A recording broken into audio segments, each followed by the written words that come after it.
අපි හැමෝම දන්න රැපර් කෙනෙක් තමයි ලිටල් වේන් කියන්නේ. ලිටල් වේන් ඔහුට අවුරුදු 12දී තමන්ගේම අම්මගේ තුවක්කුවෙන් කන්නඩි ඉස්සරහට ගිහින් වෙඩි තියාගන්නවා.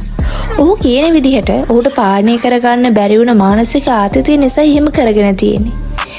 වෙඩි තියාගන්න කලින් කන්නඩි ඉස්සරහට ගිහිල්ලා තමන් දිහා බලන් ඉඳලා ඊට සුළු මොහොතකට පස්සේ වෙඩි තියාගත්ත කියලා තමයි ඔහු කියන්නේ. ඊට අවුරුදු ගානකට පස්සේ අපි හැමෝම දන්න බෲනෝ මාස් එක්ක එකතු වෙලා මිරර් කියන සෝං එක ඔහු හදනවා. එක කාලයක තමන්ගේ කතාව පස්සේ කාලයක තමන්ගේ සින්දුව බවට පරිවර්තනය කරගත්ත කියලා තමයි ඔහු කියන්නේ. කැඩපත තමයි මගේ හොඳම මිතුරා. මොකද මම අඬපු කිසිම වෙලාවක ඒක මට hina වුණේ නැහැ. මෙන්න මෙහෙමයි චාලි චැප්ලින් කන්නඩිය ගැන කිව්වේ. හැබැයි වේන් මේ කතාවම වෙනස් විදිහකට අපිට කියනවා. තමන් කැඩපතක් ඉස්සරහට ගියාම තමන්ට පේන්නේ තමන්මයි.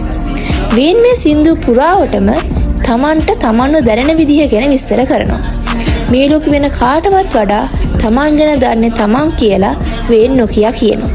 තමන්ගේ වැටීම්, නැගිටීම්, හොඳ හෝ නරක සහ හැමදේම එකින් එක විස්තර කරනවා.